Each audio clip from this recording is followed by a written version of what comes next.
Welcome to another episode of Not Your Average Lives. Today, I am going to talk about a subject that is near and dear to my heart because I have enrollment open to my second half Spark School, and today is decision day for a lot of people. If you're listening to this on Thursday, February 4th, which is also my college bestie's birthday, she's turning 63 today. So happy birthday to her. But it's also a day of decision making for the people who've been through my training, my free training, Ignite Your Second Half Soul. And I've invited them to continue with me into my coaching program, my 90-day program, where I help them find purpose and live the rest of their life from a deeper place of purpose and doing the work, the activity that they're meant to do. It doesn't have to be a paid job, but it has to be filling up their life, so it leaves them sparked and deeply fulfilled, because a lot of us are feeling a little void now that our kids are grown and don't need us so much anymore. But this is something that it's a subject that I remember hearing this and I thought, wow, that's really profound. And it's so true. And I thought, well, this is good. I like to get these little downloads from the universe to talk about things. And in my podcast. And so I was laying in bed this morning and I thought, you know what? And it also recently happened to me. So I want to share my little story about it as well. But it's about the fact that inaction is actually a form of action. And you think, okay, deciding no to something, deciding to not do something is not taking action. And that's right. That's what we think. But in reality, that really is an action, because ultimately action will prevail. Because in the case of my school, is if people choose no and choose inaction in joining, then they're just going to be continuing to do the action that isn't getting them where they want to go. And that's true for anything, any choice we make. It's even though we think it's not action, it's tied to an action. The inaction is tied to an ultimate action, because we don't just sit around and do nothing. We do things. And what I want for my tribe, and what I want for myself, it all started when I did the work within, is I want to always do the right action. I always want to do the right action that makes me a better person, that makes my family a better person, or people, that makes my family better and happier. And that ultimately, if the ripple effect extends, makes my neighborhood happy, makes my city happy, makes the world happy, makes it just a happier place from my light shining brighter. And so when we choose inaction, that's the path of doing the things, because usually when we're trying to make a decision and we're choosing action versus inaction, or not taking the action, the right action, what we're generally saying to ourselves is we're saying something that is driven by our logic brain, not our heart. Because a lot of times our heart's driving us to these things. And so we're denying our heart by going with our logic brain, because our logic brain is saying all those things like, you can't do that. You don't have the time, when we're just going to probably go waste time with the time that we do have. You don't have the energy, or you've tried that before and you failed. So why bother, right? Or another good one is you don't have the money. And what people don't realize is, what if that thing that you chose not to do would give you more of that? That you can't see that, because remember, we're limited by what we can see in our 3D world. So we can only see what we know is to be true based on our belief system and our filter. So if we can't see it, of course, we'll say no, probably because we have all these other reasons for not that justify it, right? So we stay in the same place. But, what if the thing that you chose yes to, what if it gave you more time? Do you think that's even possible? How is that possible? There's only 24 hours in the day, but what if it gave you the feeling of having more time? Like you're more productive as a result of it. And when you're more productive, even though you have the same amount of time, you feel like you have more time. You don't you don't have enough energy. What if it gave you more energy? What if you're sitting around so unmotivated and it gave you the motivation that you lacked. Okay. So what if that voice in your head that says you can't do it because you failed, what if you learned that that was just something that was going on in your brain because of something you heard in your past, and you could actually rewire that and believe that that is not true, that that is just like fake news? And what if the belief that you have about not having enough money, and granted, yes, it's probably true if you look at your bank account and you think, I don't have the funds, but what if that action, that right action that your soul's nudging you towards, introduced an opportunity that would bring you more, that it was like an investment, like, you know, like you put it in the bank and it accrued interest and you actually came out with more money in the end? So that's the choice of the right action versus the wrong action, which some people call inaction. So because you know with inaction, you're still going to fill up your time. You're still going to fill up your time. I did it. I know. I wasted a lot of years on that hamster wheel of life, but I finally got wise and entered my 60s taking the right action. So thank goodness. Finally, by my seventh decade, I was thinking about that yesterday. 60 means you've been here 7 decades, right? Because 0 to 10 is your first, right? So it's like 7 decades. That's a lot of decades. A lot of decades to waste time in action or the wrong action. Yes. So, and the other thing is, you're definitely not going to get where you want to go, right? So, so you have a desire, so you say no to that desire because of the things that you think in your little circle of all perspective, but then you're right back where you started. So it's like, I guess, akin to walking in place. I had this vision when I was thinking about this and taking notes to prepare. I thought it's like those horses, because I used to have a horse when I was a kid, and I never did dressage, but the dressage was kind of the slow. You had the rings with the little, like they had little fences that horses could easily jump. They really weren't fences; they were just these fancy little. They're just basically timbers that were around a ring.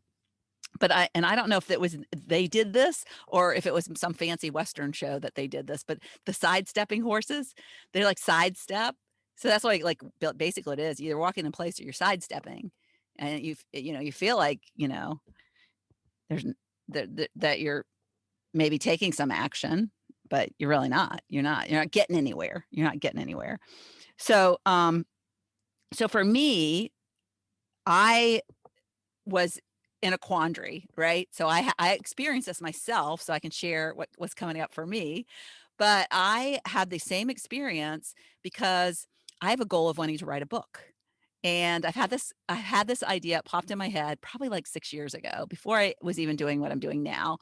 But I've always had this feeling, this nudge that I wanted to write a book, but I never knew what the book would be about. And I didn't think I had any experience or know enough to write a book. But I always, and my mom always wanted to write a book. So I don't know if it's like in the genes. I don't know. But I've never made the time to do it.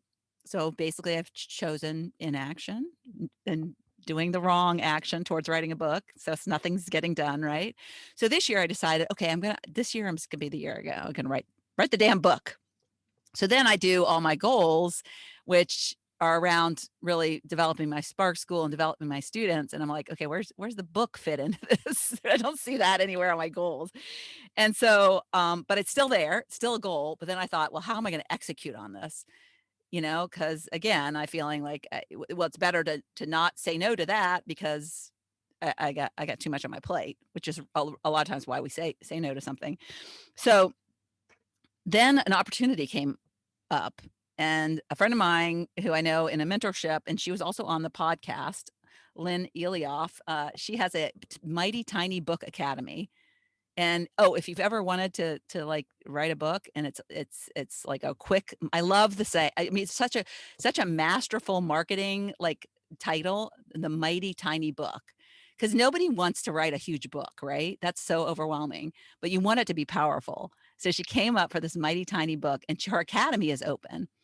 So, and she has 2 offers, one is more expensive, and so it's like, well, do I wanna and the more expensive one, you get her editor, you get help with her editor, and I was like, "Well, why would I not want that?" Because, gosh, then I'd have to go find my own editor, that's gonna take more time. So really, like, you get more bang for your buck, right? So I'm like, I always tend to go with the one that's, "Okay, this makes more sense for me." Um, but it's like I didn't hit buy, I'm, like, debating, I'm like, "Can I fit this in? Can I do this?" And all these beliefs that that are putting me inside my box and not getting me to the end goal of what I want, and I'm trying to justify why that isn't a good idea, why I can't do that right now. And I was like, that's so, like, I need to step into this because it's inaction. It's inaction, which equals the wrong action because I'm gonna be spinning my wheels doing everything else but something that is a goal for me for 2021. So if I don't start it now, when am I gonna start it? And so it's like, pull the Band-Aid off, get it done, and I'm gonna be so much further ahead than where I would have been had I waited and been scrambling. Oh, and then beating myself up because, "Oh, I should have done that. I should have done that because now I'm not where I wanted to be, and now I'm not gonna hit my goal, and now I'm not gonna help the people that if I had a book, it would help." Because I always have to have a deeper meaning and a why behind my goals. So so I'm thinking about the people that I am trying to help, and I'm like, "You need this, you need this. 90 days and your life will change." I have great examples of this, and then I look at myself and I'm like, "Well, damn if I'm not doing the same thing. If I'm not doing the same thing for what I want." And I love what I do and I love learning and helping people. And so it also what this goal of mine would do would give me more knowledge that I could then help them with. Because I have a lot of people coming in and they want to write books. And so I'd be like, if I wrote a book, wouldn't that help other people who want to write books? And maybe people, part of their purpose is I want to tell my story. I want to write my memoir. I want to, a legacy to leave for I've had a couple of people want to write children's books.